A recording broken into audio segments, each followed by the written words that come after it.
Selamat pagi pemirsa, apa kabar Anda di pagi hari ini? Senang sekali, saya Graciela Taime dapat menjumpai Anda dalam Berita Papua. Sejumlah berita menarik dan teraktual telah berhasil dirangkum tim redaksi kami. Berikut 3 berita utama hari ini.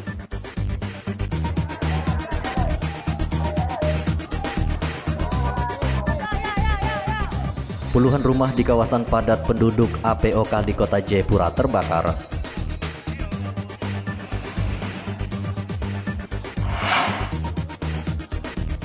Sempat melarikan diri ke rumah warga, pemalak di Kampung Buti, Merauke diringkus polisi.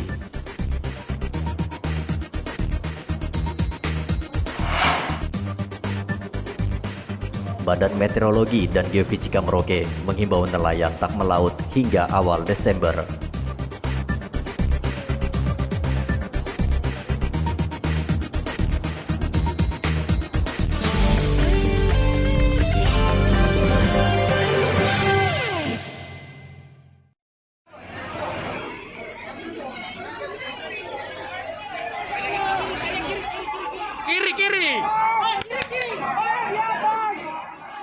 Puluhan rumah di kawasan padat penduduk APOK di Kota Jayapura Kamis kemarin ludes di lahap si jago merah.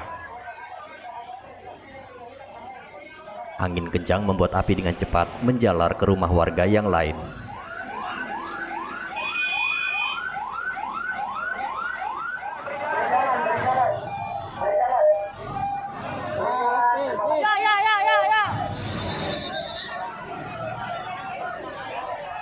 Mobil pemadam kebakaran yang datang kesulitan memadamkan api karena akses menuju lokasi kebakaran yang sempit.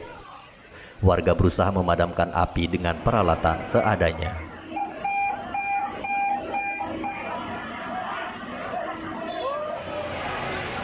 Api akhirnya bisa dipadamkan setelah 3 kendaraan meriam air milik Polda Papua dikerahkan ke lokasi kebakaran.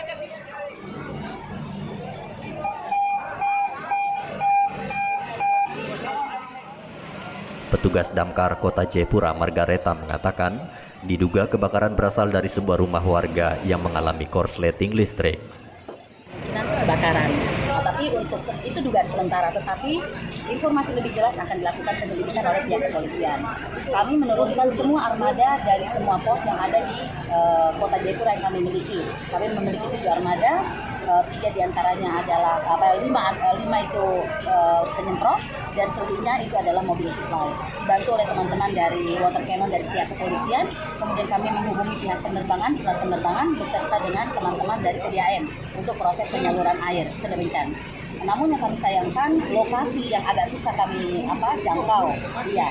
Sekalipun banyak armada yang masuk, tetapi untuk mobilisasi agak susah. Maka ke depan kami berharap bahwa ini menjadi perhatian dari pemerintah terkait dengan proses pembangunan perumahan. Apalagi dengan daerah yang kondisinya seperti ini sebatas mengamankan dari kebakaran. Tetapi untuk terkait selebih lanjutnya berapa korbannya, kemudian terkait dengan berapa rumah yang terkena, itu menjadi ranah daripada pihak kepolisian untuk proses penyidikan selanjutnya. Tak ada korban jiwa dalam peristiwa kebakaran ini, namun kerugian diperkirakan mencapai miliaran rupiah. Polisi masih menyelidiki penyebab pasti kebakaran puluhan rumah tersebut. Arthur melaporkan dari Kota Jayapura, Papua.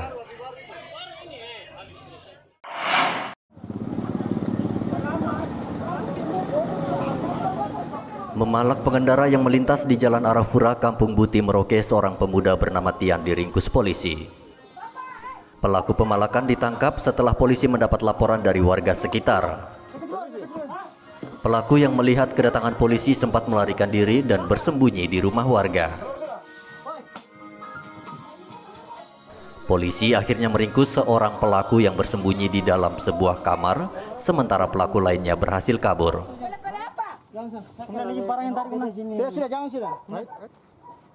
Selain menangkap pelaku, polisi juga menyita panah dan parang yang digunakan oleh pelaku. Yang bersangkutan tadi dia di Jalan Arafura Buti pakai parang ini.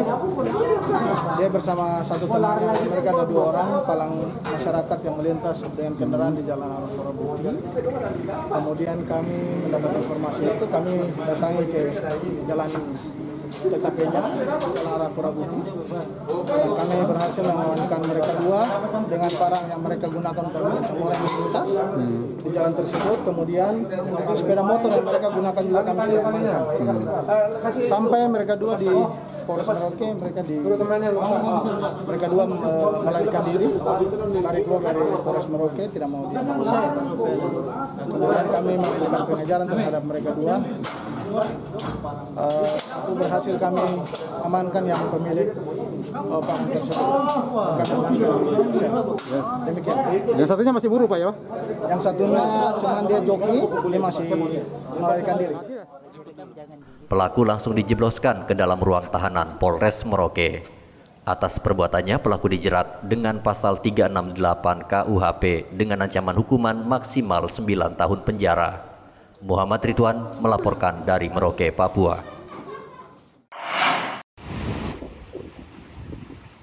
Pencarian prajurit pengamanan daerah rawan di Tembagapura terkendala cuaca dan medan berat. Hari ke-9 pencarian Prada Hengki Sumarlin Zai masih belum membuahkan hasil. Personel gabungan polisi dan tentara masih terus menyusuri sungai Utikini di Tembagapura.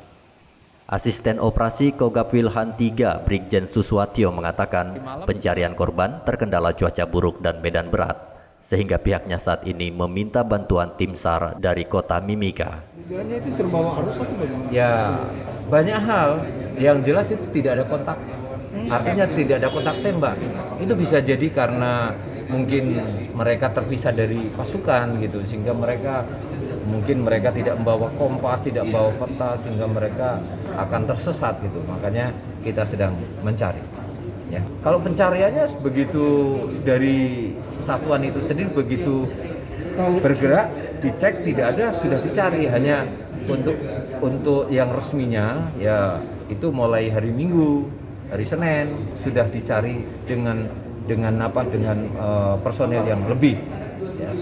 Dan mudah-mudahan seperti surat dari Dandim minta pertolongan ataupun bermohon kepada SAR, ya mudah-mudahan nanti SAR bisa mengerahkan.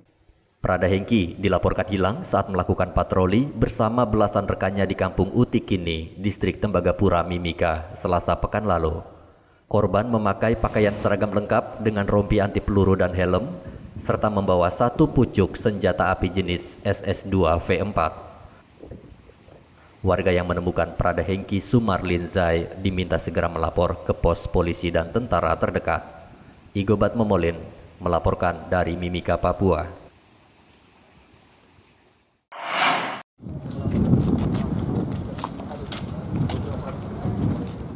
Penyelundup narkotika antar kabupaten ditangkap polisi Rabu lalu. Ketiga tersangka ditangkap di Jalan Brawijaya Merauke sesaat setelah tiba dari Kabupaten Bovendigul. Polisi menemukan 23 bungkus narkotika jenis ganja yang disimpan di dalam mobil. Diduga ganja yang dibawa tersangka berasal dari negara tetangga Papua New Guinea yang dibawa lewat Kabupaten Bovendigul. Polisi juga menyita uang tunai sebesar Rp600.000 dari tangan ketiga pelaku.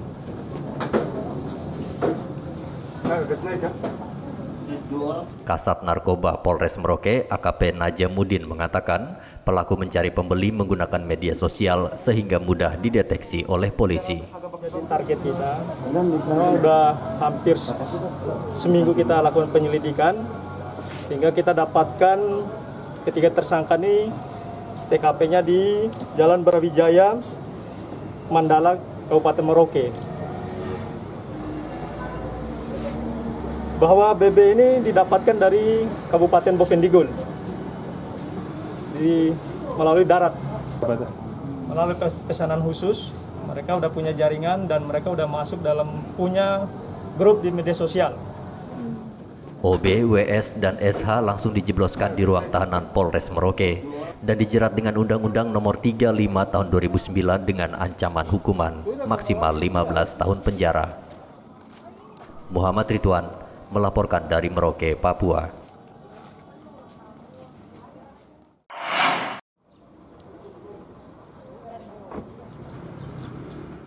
Badan Meteorologi dan Geofisika Merauke menghimbau nelayan tak melaut hingga awal Desember mendatang. Cuaca buruk yang melanda perairan Merauke mengakibatkan angin kencang serta gelombang tinggi mencapai 4 meter. Nelayan tradisional dengan jarak pencarian ikan sejauh 10 mil diminta tak beroperasi. Sementara untuk kapal pencari ikan berkapasitas besar boleh beraktivitas, namun tetap menerapkan standar keselamatan pelayaran. Kepala BMKG Merauke Sigit Rudianto mengatakan selain cuaca buruk di perairan Merauke, cuaca buruk juga diprediksi akan terjadi di kota Merauke. Kalau nelayan kecil untuk wilayah ini dihimbau, saya himbau untuk tidak melaut untuk di wilayah yang jauh di atas 10 mil laut dari Merauke. Untuk wilayah di bawah 10 mil masih kapal-kapal nelayan yang kecil yang tanpa antar pulau itu disarankan jangan. Untuk wilayah yang jauh, untuk wilayah dekat masih aman, Pak. Kenapa Pak untuk yang jauh itu?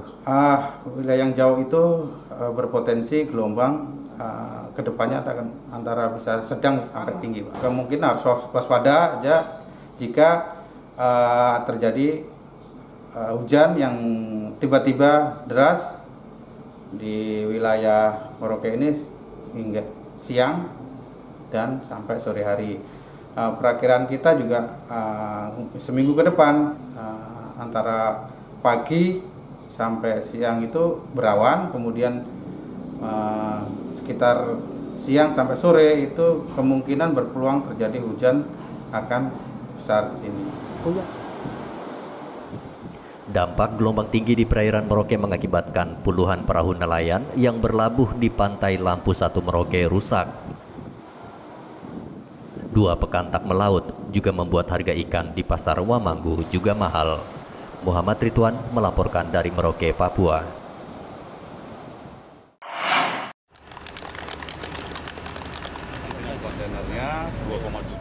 Pemerintah Kabupaten Kerom untuk pertama kalinya mengirim jagung kering seberat 15 ton ke Blitar, Jawa Timur. Pengiriman dilakukan menggunakan kapal kargo di Pelabuhan Jayapura Rabu lalu. 15 ton jagung kering yang dikirim itu adalah hasil panen petani pada lahan seluas 12 hektar di Kampung Arsopura, Distrik Skamto, Kabupaten Kerom. Nantinya jagung kering ini akan dijadikan bahan baku pakan ternak. Penjabat Bupati Kerom Ridwan Rumah Sukun berharap dengan adanya pengiriman jagung kering keluar Kerom bisa menjadi nilai tambah untuk meningkatkan ekonomi petani yang terdampak pandemi COVID-19. Kita upayakan ada komoditas lain yang akan kita kirim. Saya berharap Pemda dan seluruh masyarakat bisa lakukan ini dan hal yang lain seterusnya.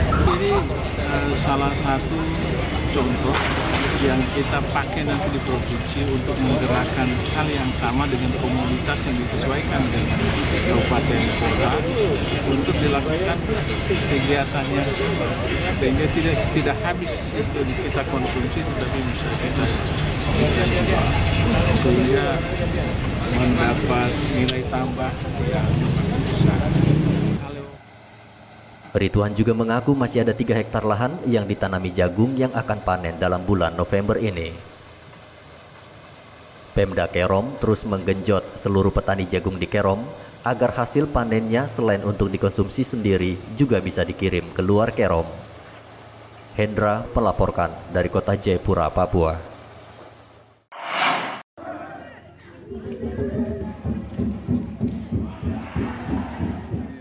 15 unit rumah yang dibangun menggunakan dana desa tahun 2019 itu telah selesai dibangun.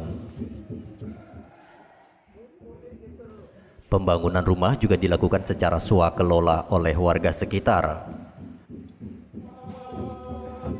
Menggunakan dana sebesar 125 juta rupiah, Kepala Kampung Yaraya berhasil membangun 15 rumah layak huni yang terbuat dari papan. Kepala Distrik Amar Albertus Solme mengatakan bantuan dana desa dari pemerintah pusat sangat bermanfaat bagi warga di Distrik Amar. Perumahan ini anggaran tahun 2019 tahap 2 punya, tapi karena tidak selesai Lalu dana itu jadi silpa, sehingga kita lanjutkan di tahun 2020. Saya ketika dilantik bulan Agustus kurang lebih kita bangun itu dalam 2 bulan lebih kami bangun dan sudah selesai. Jadi sebetulnya itu jumlah semuanya ada 20, tapi sempat mereka bangun hanya 5 unit dan 15 unit tidak terbangun. Nah, sehingga saya mulai bangun dari bulan Agustus sampai dengan Oktober. Nah, lalu untuk tahun depan itu untuk pembangunan rumah itu tergantung kepala-kepala kampung dari masyarakat. Kalau mereka minta juga mungkin tidak bisa sampai sebanyak ini, mungkin kurang dari itu. Nah, itu yang akan terjadi. Wakil Bupati Mimika Johannes Retop mengatakan Kampung Ya Raya adalah sebuah contoh kampung yang berhasil mengelola dana desa dengan baik dan patut menjadi contoh kampung-kampung lain. Rumah sederhana tapi sehat yang dibangun oleh dana desa. Jadi ini ada sebenarnya suatu inisiatif dari masyarakat untuk membangun rumah-rumah desa, rumah-rumah masyarakat yang dibangun dari dana desa. Ini luar biasa, kita berikan apresiasi karena dengan hanya 125 juta kita bisa dapat kurang lebih 15 rumah. Ini luar biasa di kedalaman, tetapi bisa dengan mendapatkan harga yang murah. Jadi kita harapkan kalau misalnya sampai 10 atau 15 juta pasti rumah akan lebih baik. Usai meresmikan 15 unit rumah layak huni, Wakil Bupati Mimika Johannes Retop juga menyerahkan bantuan sembako bagi warga yang terdampak pandemi COVID-19.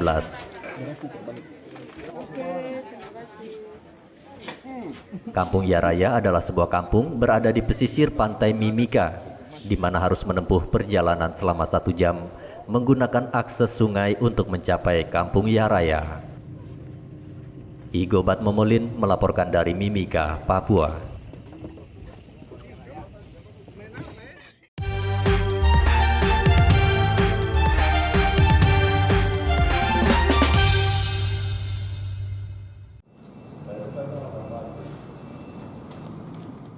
KPU Merauke mulai melipat surat suara yang akan digunakan pada 9 Desember mendatang.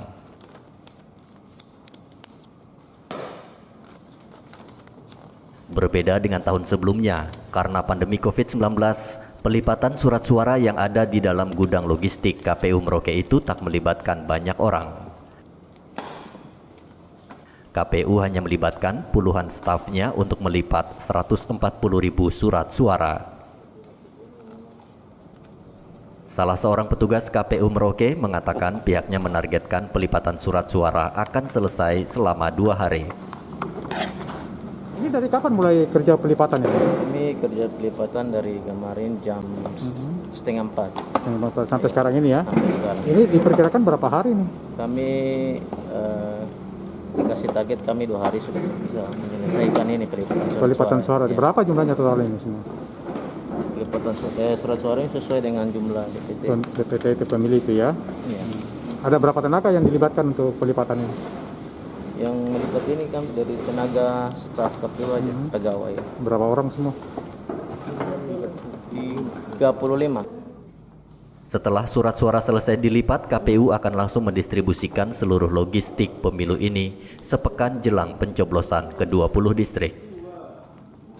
KPU juga menargetkan H-3 sebelum pencoblosan, logistik pemilu sudah berada di tempat pemungutan suara. Muhammad Ridwan melaporkan dari Merauke, Papua.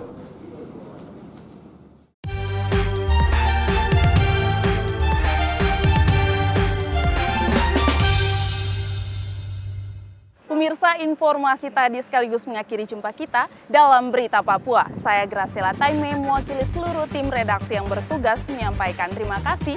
Selamat beraktivitas, sampai jumpa. Wanyambe.